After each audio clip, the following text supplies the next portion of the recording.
Salut et bienvenue dans ce tout nouvel épisode de Paroles de designer en permaculture, le podcast où je te parle de jardinage, de design en permaculture et d'écologie.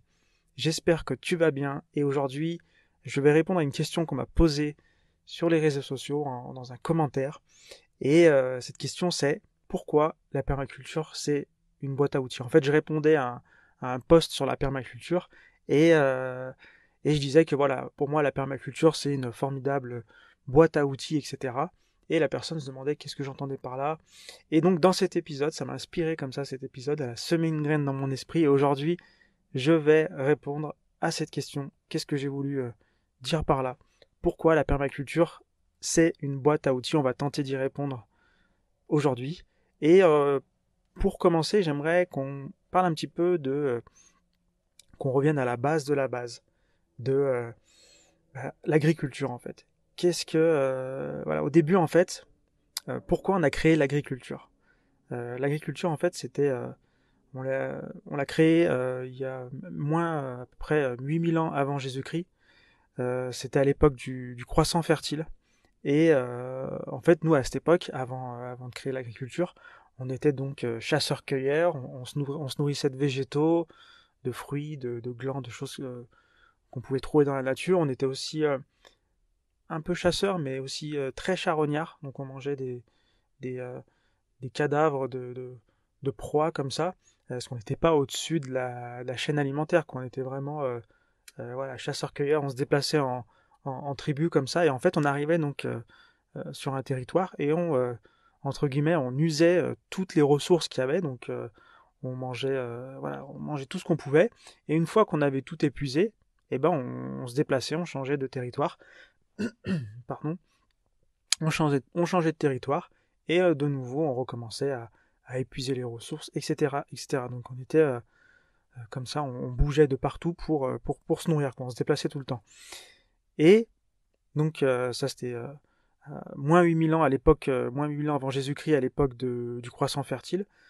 On était vraiment dans une période où la population, le nombre d'humains sur Terre était vraiment en croissance exponentielle. Et en fait, arrivé un moment, la population elle était tellement croissante qu'on n'avait plus moyen d'aller explorer de nouveaux territoires parce que voilà, tout le monde faisait son petit truc de son côté. Au bout d'un moment, bah, on avait beau aller plus loin, on trouvait pas de territoire à exploiter, ça devenait de plus en plus compliqué. Et c'est là donc qu'on a eu la grande idée d'inventer l'agriculture, de apprivoiser comme ça la nature, apprivoiser les végétaux, apprivoiser les animaux pour faire de la culture, de l'élevage, de l'agriculture et produire notre propre nourriture. Donc, finalement, quand on regarde l'essence même de l'agriculture, ça a été face à une problématique qu'on a eue, et cette problématique, c'est qu'on manquait de ressources.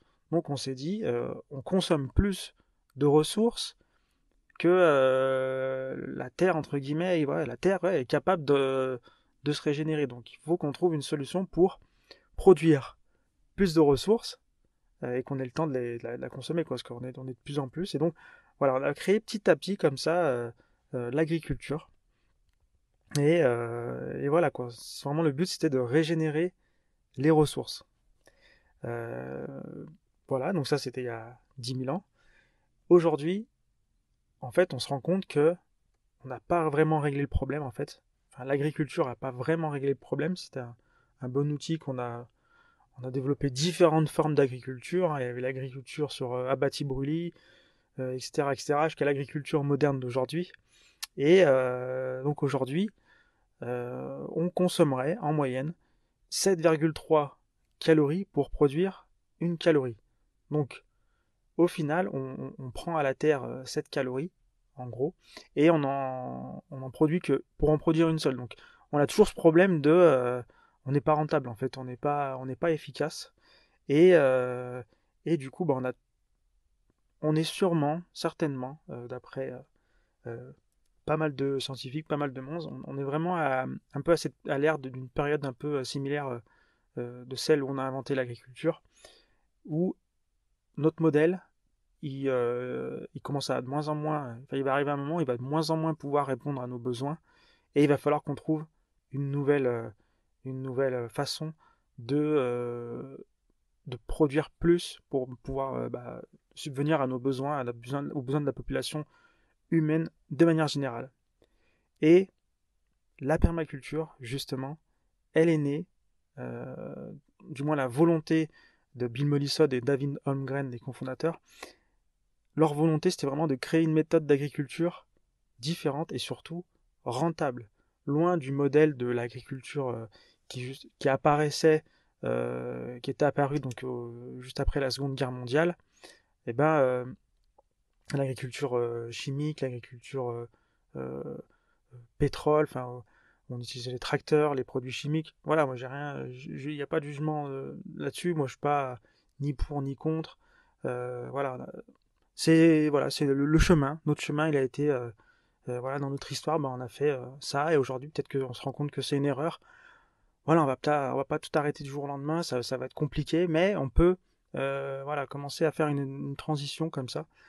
Même si certains disent que oui, bientôt il est trop tard, il faut aller plus vite et tout, voilà. Au final, on peut pas. Moi, j'agis de ce que je peux faire moi-même. J'agis à mon propre niveau et voilà quoi. Bref, on va pas partir sur un grand débat, mais en gros, voilà, c'est ce qu'on cherchait à créer un nouveau modèle. Et c'est ce que Bill Mollison et David Holmgren ont proposé en 1978 en sortant leur premier bouquin sur la permaculture. Et ben une nouvelle méthode d'agriculture différente et surtout qui produit plus que ce que on dépense. Du moins sur le long terme quoi. Au début, on met beaucoup d'énergie quand on fait un écosystème en permaculture, on met beaucoup d'énergie au début et après le but c'est d'en mettre de moins en moins et que ça produise de plus en plus. Du moins, c'est ce qu'on cherche à faire quoi. Et on a compris qu'il faut il faut résoudre le problème à la racine et il faut résoudre le problème de cette manière quoi, en essayant de trouver un modèle qui euh, qui produit plus qu'il consomme. Et petit spoiler alerte, la nature, c'est notre bibliothèque vivante comme ça, où on peut piocher comme ça du savoir pour justement créer des modèles qui produisent plus que ce qu'ils consomment. Bref, donc vraiment c'est ce problème auquel vient répondre la permaculture. Comment produire de la nourriture efficacement. Euh, Voilà, on prend. Là, j'ai pris un exemple sur voilà la nature. On va s'inspirer de la nature parce qu'il y a toutes les réponses dans la nature. On va copier les modèles naturels, tout ça. Oui, c'est bien. Ça marche, ça fonctionne. Si on arrive à bien lire la nature, à bien décoder certaines choses et sans les réutiliser, s'en emparer pour les réutiliser dans nos modèles d'agriculture, dans nos modèles de production de nourriture, oui, on peut, ça fonctionne. Mais voilà, faut pas. Toutes les réponses, comme je dis, elles sont dans la nature, quoi. C'est pas parce qu'on est des hippies et qu'on veut revenir à l'âge de pierre ou je sais pas quoi. Non, c'est vraiment que scientifiquement, limite quoi, il y a vraiment euh, plein de choses. Voilà, c'est le biomimétisme pour ceux qui veulent aller un petit peu plus loin là-dessus. Il y a plein de choses à apprendre sur la nature pour ne serait-ce que produire notre nourriture, que produire des nouvelles technologies. Enfin, il y a plein de choses en fait à, dans cette bibliothèque à ciel ouvert qu'est la nature. Donc vraiment, voilà. Et souvent aussi, on dit aussi, ouais, on devrait aussi, il y a cette histoire de bon sens paysan.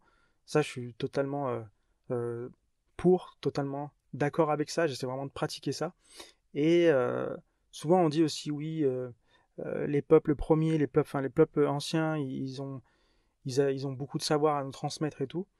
Je suis pas vraiment d'accord avec ça. Enfin, je suis pas tout à fait d'accord avec ça, parce qu'ils ont vraiment une grande sagesse à nous apporter, un rapport à la nature qui est vraiment différent, qui est inspirant, qui est limite, ouais, euh, ils vivent en symbiose avec la nature. Mais quand on regarde, vraiment, ils sont un peu, enfin, la plupart sont restés dans le modèle chasseur-cueilleur, quoi.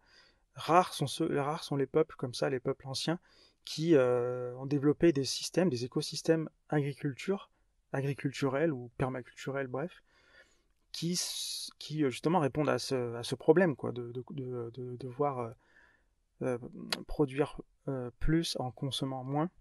Et donc voilà, on a beaucoup de choses à prendre des anciens, mais il n'y a pas vraiment un écosystème, il n'y a pas vraiment un outil, une méthode qui aujourd'hui montre que voilà, on peut produire plus en consommant moins.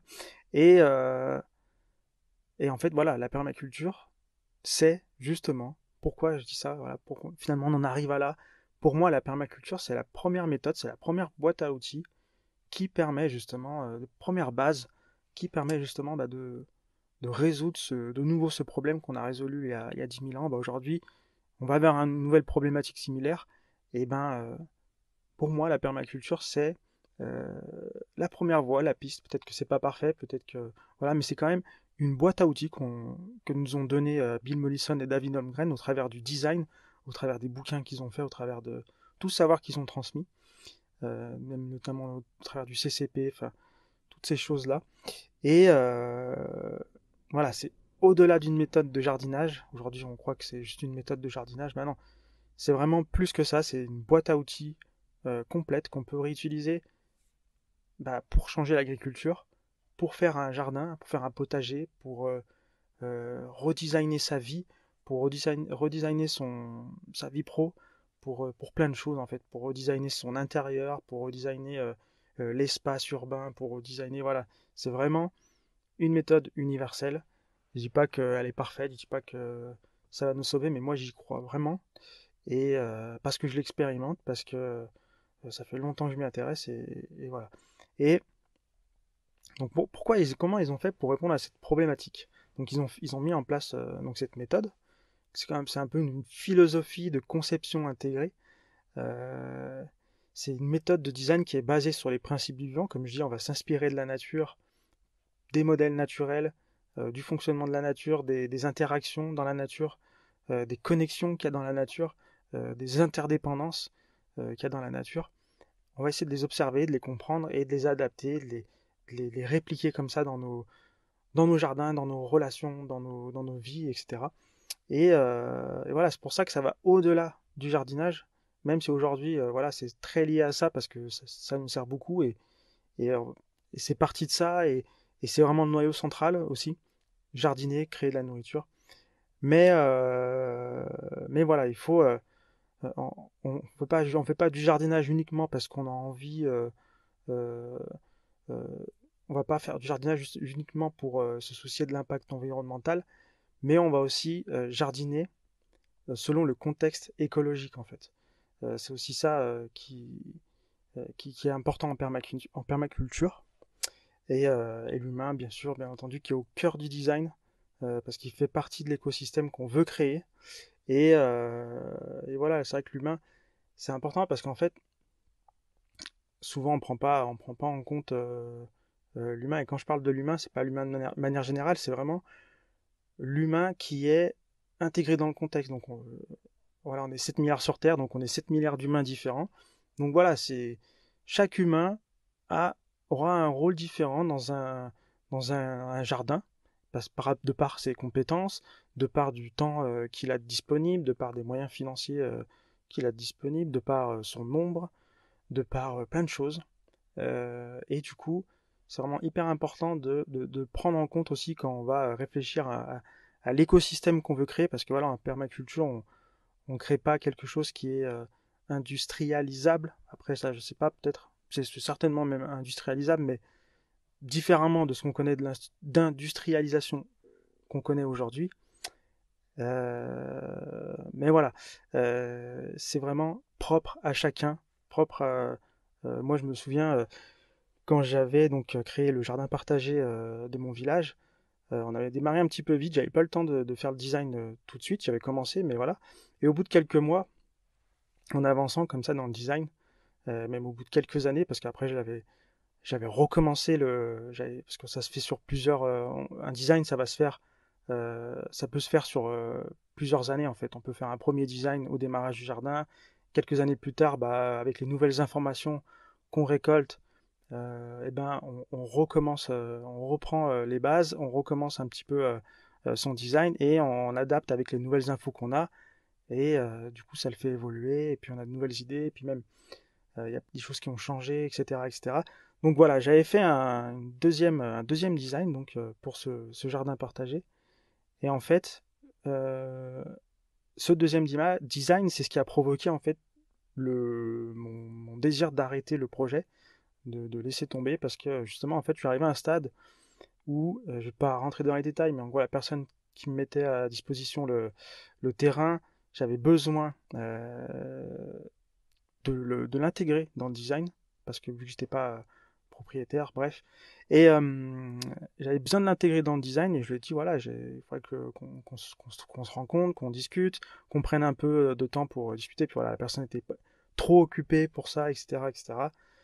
Donc du coup, moi, j'ai décidé d'arrêter de mettre mon énergie là-dedans, et petit à petit, voilà, finalement, c'est ce qui m'a fait prendre la décision, donc c'est d'arrêter, et c'est vraiment voilà, la preuve que l'humain, ça m'a évité de perdre du temps, je pense. Donc prendre en compte l'humain, ça évite pas mal d'erreurs aussi.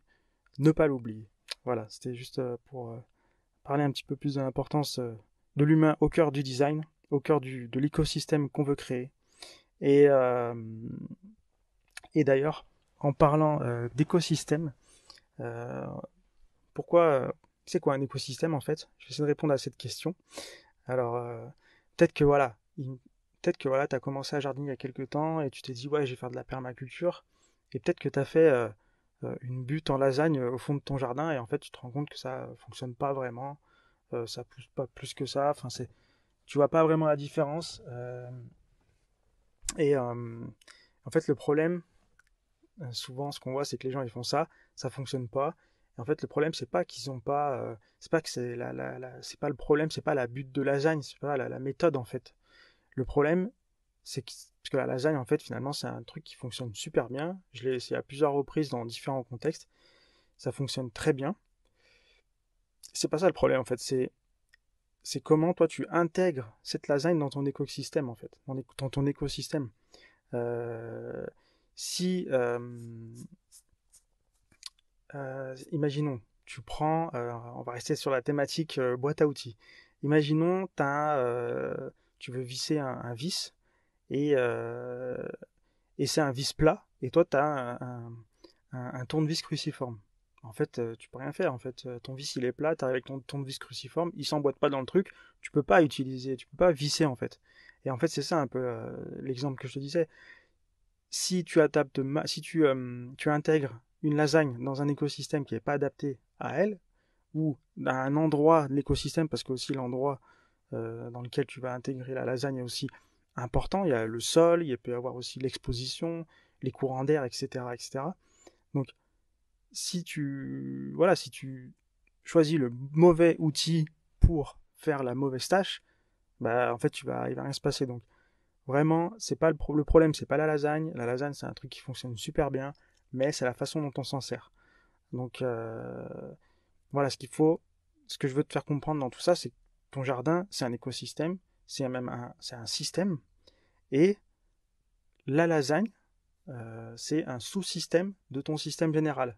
Alors je sais qu'il y a un peu, des fois c'est pas clair ces histoires de système, sous-système, éléments, etc., etc. Et en fait, dis-toi juste que tous tes systèmes, en gros, en fait, c'est à différentes échelles. Tu vois, t'as ton jardin, c'est un système. En dessous, la butte de lasagne, c'est un sous-système du jardin.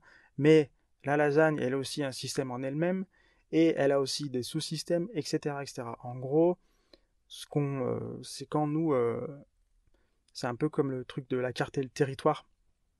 Si nous, on décide que on va prendre la vision par rapport à ton jardin, on va dire voilà, la vision globale c'est le jardin et la vision un peu détail c'est ma butte, et ben à ce moment-là, le jardin c'est le système et la butte c'est l'élément qui fait partie du système.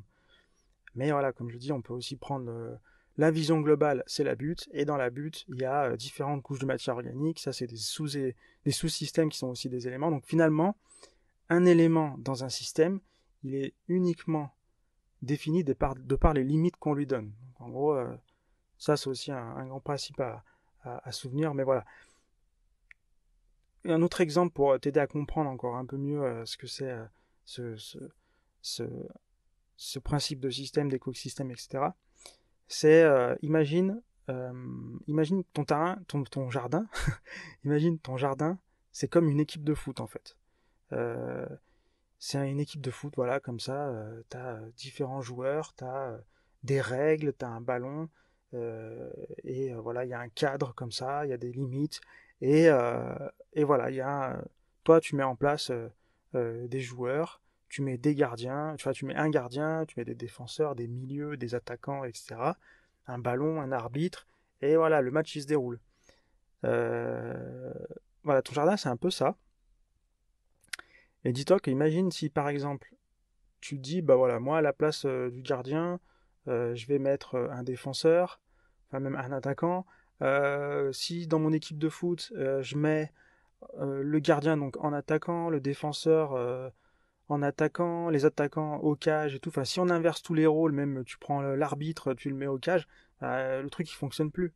Parce que t'as pris les éléments un petit peu n'importe comment, tu les as placés un petit peu n'importe comment, et au final, ça fonctionne plus, quoi. Et c'est un peu ça, en fait. Si tu veux vraiment que ton jardin ou que ton modèle d'agriculture, que notre modèle d'agriculture fonctionne, il va falloir qu'on réfléchisse un petit peu mieux à comment on dispose les éléments, comment on crée des écosystèmes, comment on crée des connexions entre les éléments, où est-ce qu'on place les éléments, comment est-ce qu'on intègre l'humain à l'intérieur de ces écosystèmes.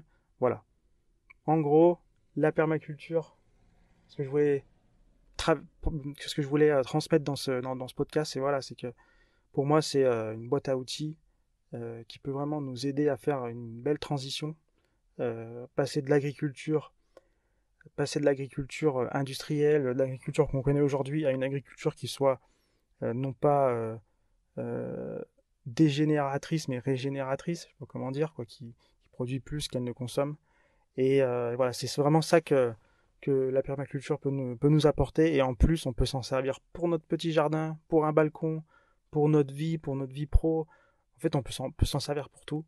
Et voilà, après, c'est pas une méthode miracle, c'est compliqué, ça marche pas toujours, faut apprendre. Mais voilà, c'est quand même un bon point de départ, je trouve. Et voilà, en gros, pourquoi, pour moi, la permaculture, c'est pas une méthode de jardinage, mais c'est une boîte à outils. Donc voilà, si tu as des questions, n'hésite pas à me les poser. Tu peux aussi aller, tu peux aussi aller sur mon site.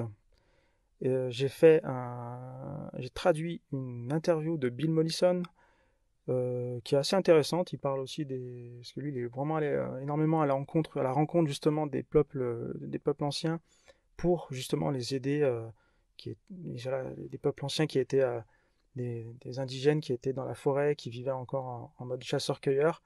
Et avec la déforestation, etc., en fait, ils avaient de moins en moins de ressources de disponibles. Et en fait, il leur a un petit peu appris à jardiner, notamment en les aidant à comprendre la permaculture, enfin, en transmettant tout ça. Donc voilà, il en parle un petit peu dans son interview et dans d'autres interviews. Elle est disponible sur mon site. Tu vas sur lepotagerminimaliste.fr dans les articles. Sinon, tu tapes sur Internet Bill Mollison, interview en français, potager minimaliste, tu devrais la retrouver. Et puis je crois qu'il y en a une ou deux autres. Et voilà, n'hésite pas. Et sinon aussi, je voulais te partager pour moi, justement, là, vu qu'on parle de méthode de design, de boîte à outils, etc. Pour moi, le livre référence, si tu t'intéresses au design en permaculture, c'est le livre de Arania, qui s'appelle Design en permaculture, qui est en français et en anglais aussi. Et vraiment, voilà, ça m'a énormément inspiré. Euh, je, je me suis énormément inspiré pour créer ma méthode de design. Vraiment, ce bouquin, il a pas mal d'outils à l'intérieur, ils sont pas mal. Il y a à peu près tout. Après, voilà, il faut enrichir avec d'autres bouquins. Mais voilà, dans ce podcast, je voulais vraiment parler de la méthode. Et vraiment, ce bouquin, pour moi, c'est une référence. Donc voilà. Et si tu veux jardiner, te reconnecter à la nature, même si tu habites à la campagne ou en ville, que tu connaisses rien en jardinage, ou peut-être que tu avais jardiné avec tes grands-parents quand tu étais petit, aujourd'hui tu aimerais t'y remettre, je te conseille de t'inscrire sur mon site à l'agenda Nature et Jardin. C'est un agenda comme ça que je vais t'envoyer. En fait, c'est un mail que je t'envoie chaque mois en fonction de la saison. Et le but de cet agenda, c'est de t'aider à jardiner, commencer à jardiner, à savoir quoi faire un peu chaque mois, quoi semer, des activités assez originales qu'on voit pas de partout. Et aussi, donc je te donne deux activités jardin, je te dis qu'est-ce que je sème chaque mois, et aussi je te mets une activité pour te reconnecter à la nature. Donc que tu habites à la campagne ou en ville, bah voilà, qu'est-ce que tu peux faire pour te reconnecter à la nature? Ça va être, je vais pas tout dire, mais voilà, ça peut être faire une balade ou aller écouter le chant d'un oiseau, ou aller observer un animal, etc., etc. Tout ça toujours en fonction des saisons. Donc n'hésite pas à aller t'inscrire. Tu vas sur lepotagerminimaliste.fr, agenda nature et jardin, etc. Et tu trouveras tout ça. Sur ce, je te souhaite une bonne fin de journée et on se retrouve pour le prochain épisode.